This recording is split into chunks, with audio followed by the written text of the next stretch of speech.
Tidur beraksi. Dari tanaman berbunga ungu di pojok kiri sampai pohon mangga besar di kanan. Semua disiram tidur. Tidur melakukannya secara sistematis agar tidak ada yang terlewat. Tidur hampir sampai di tanaman yang kecil-kecil punya Kak Tidur. Tiba-tiba, jangan, kemarin sudah, tanaman ini bisa mati kalau sering disiram, kata Kak Tidur. Kenapa? Tidur heran sekali. Ini sukulen, lihat, daunnya tebal. Ini untuk menyimpan air.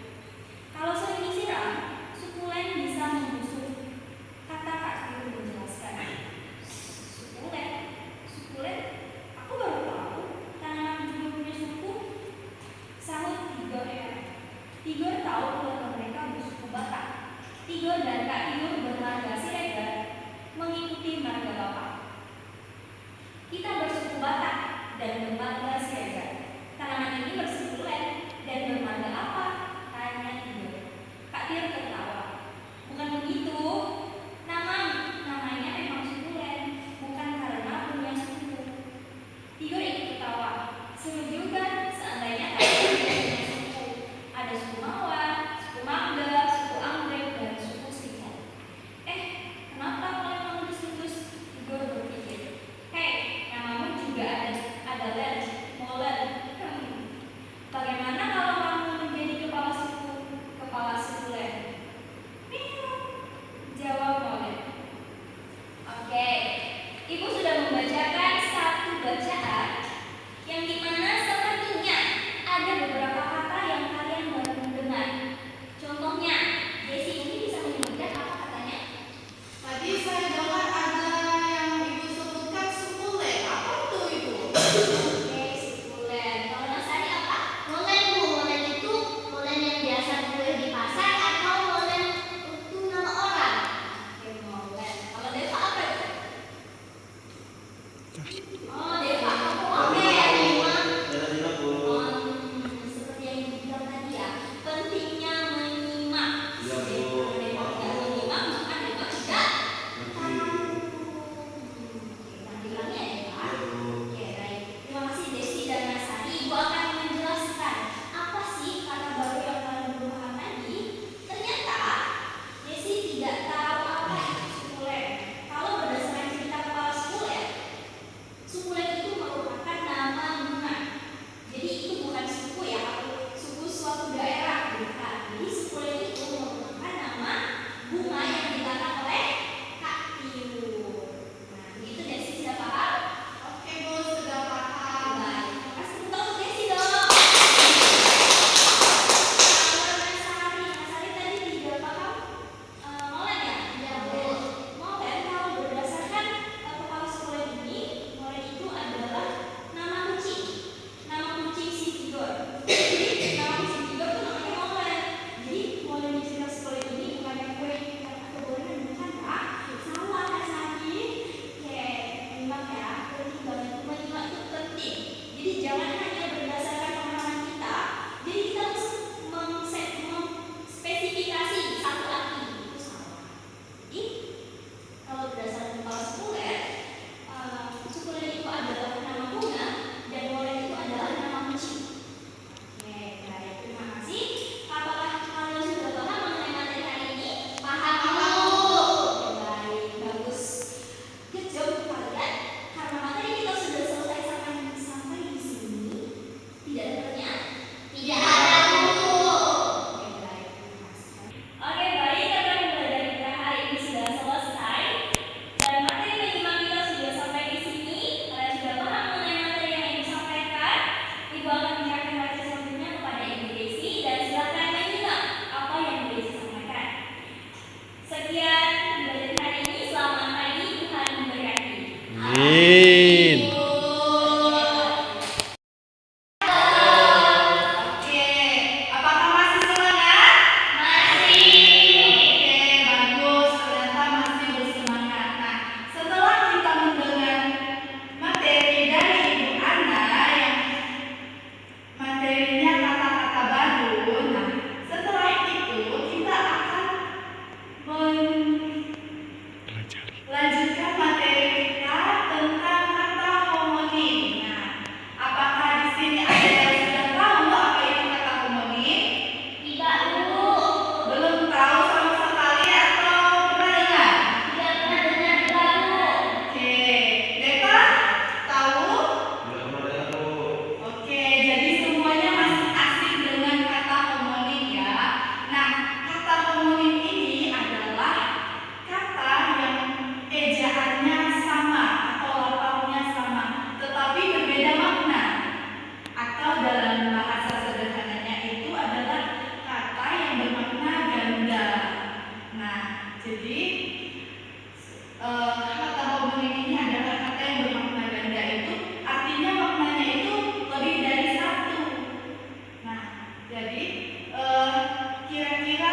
Jadi disimak baik-baik ya. Oke. Bolehkah kita simak cerita berikut ini dulu ya? Let's go. Hari itu hujan turun dengan deras. Genting di atap rumah Benny pecah sehingga air masuk ke rumah. Benny dan ibu menyiapkan ember untuk menampung air yang masuk. Ayah dengan sigap memperbaiki atap yang bocor. Dalam keadaan genting, keluarga Benny selalu siap saling membantu. Nah, oke. Nah, di sini ada dua kalimat yang pada hari itu hujan turun dengan deras. Kalimat yang pertama itu adalah genting di atap rumah Benny pecah sehingga air masuk ke rumah. Benny dan ibu menyiapkan ember untuk menampung air yang masuk. Ayah dengan sigap memperbaiki atap yang bocor. Nah, di kalimat yang kedua, dalam keadaan genting, keluarga Benny selalu siap saling membantu. Nah, tadi ibu sudah jelaskan bahwa kata homonim itu adalah kata yang memiliki makna yang berbeda atau makna yang ganda dalam satu kata. Nah, di sini ibu mau tanya kalian. Nah, di sini apakah ada satu kata yang sama dalam kalimat pertama dan kedua? Ada. Oke, sepertinya ini fokus sekali ya. Bagus, Lestari. Oke, nah, apakah kata itu? Ayo, apa? Katanya tadi ada. Depa sepertinya tahu ini. Apa Depa? Apa? Oke, kira-kira siapa yang tahu ini? Jangan malu-malu ya, angkat tangannya. Oke. Nah, jadi kata yang sama itu adalah kata Genting. oke, iya kata genting. Di kalimat yang pertama ada kata genting. Di kalimat yang kedua juga ada genting. Nah, ini adalah satu kata yang lawannya ejaannya sama, genting, tetapi berbeda makna. Nah, kita akan cari tahu maknanya lagi ya. Makna yang pertama dan yang kedua. Dari bacaan ini terdapat sebuah kata yang sama tetapi memiliki arti yang berbeda. Kata apa, ayo? Oke, tadi sudah terpecahkan ya kata genting. Betul sekali. Kata genting. Sekarang coba kita perhatikan. Genting pada kalimat pertama memiliki makna tubuh atau atap rumah yang terbuat dari tanah liat. Sedangkan genting pada kalimat kedua memiliki makna suasana tegang atau berbahaya. Nah, kata yang memiliki kesamaan lafaz dan ejaan dengan kata lain tetapi berbeda maknanya disebut dengan homonim. Nah, berikut ini Oke, saya sampai di sini. Nah, tadi sudah kita lihat videonya mengenai maknanya, makna yang pertama dan kedua. Tadi kan sudah ibu suruh perhatikan. Jadi pasti harapan ibu sih kalian sudah tahu tadi apa makna yang pertama dan yang kedua. Nah, jadi tadi kan katanya itu adalah kata genting. Nah,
sehingga mudah pecah jika terkena hujan deras. Nah, yang kedua itu menunjukkan atau menggambarkan suasana panik atau genting.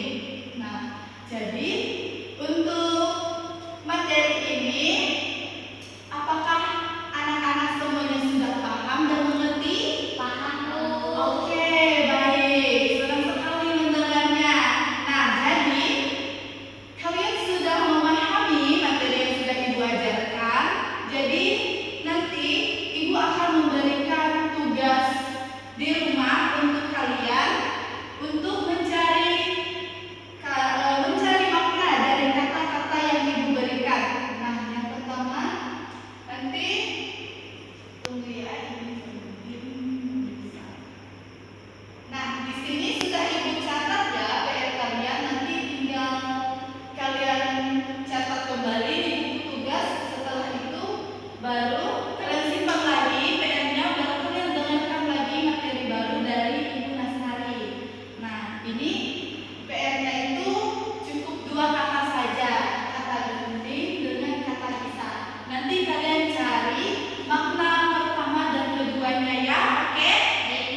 Oke, jadi sebelum kita mengakhiri materi yang dari saya, apakah semuanya sudah lelah? Ya, Bu perhatikan tadi Nasari sudah ngantuk sekali, Ana juga udah nggak fokus. Oke, jadi kita untuk mencairkan suasana yang ngantuk, lemah, dan lesu ini, mari kita bangkit berdiri. Kita cairkan suasana dengan ice drinking. Nah, kita akan ice drinkingnya dipandu oleh Bapak Desa. Tiga. Halo, baik.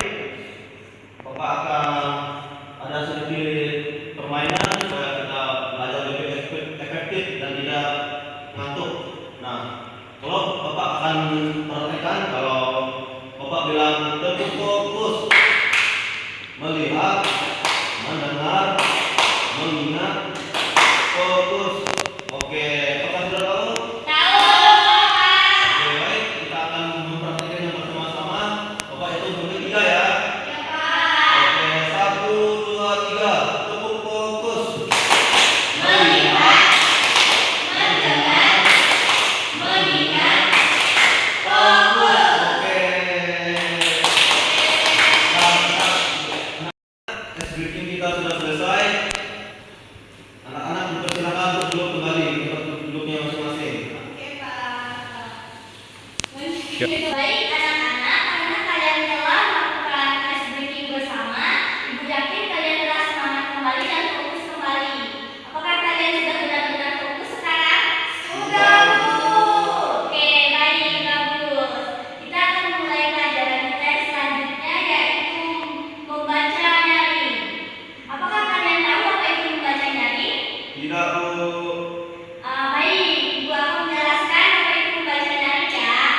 Membaca nyaring itu adalah membaca dengan suara yang jelas, dengan kuat, dan dengan intonasi yang tepat. Jadi, hari ini kita juga akan mempraktekkan membaca nyaring. Tapi sebelum Ibu meminta kalian untuk mempraktekkan membaca nyaring di depan kelas, Ibu yang akan terlebih dahulu mempraktekkan membaca nyaring. Apakah kalian siap untuk maju ke depan kelas dan mempraktekkan membaca nyaring?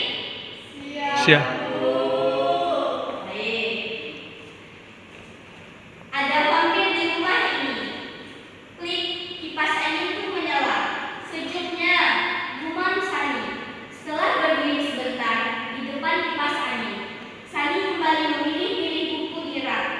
Klik, kipas angin berhenti berputar. Kak Lita mematikannya. Kipas angin ada di sini, kamu di sana. Percuma kamu menyalakan kipas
membaca nyaring di depan kelas. Apakah ada dari salah satu dari kalian yang siap untuk maju ke depan untuk membaca nyaring? Depa. Baik, Depa silakan maju ke depan untuk mempraktekkan membaca nyaring.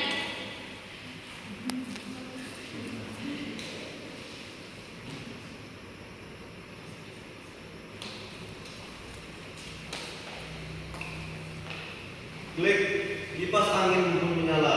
Sejuknya, Guman Sani. Setelah berdiri sebentar di depan kipas angin, Sani kembali memilih-milih buku di rak.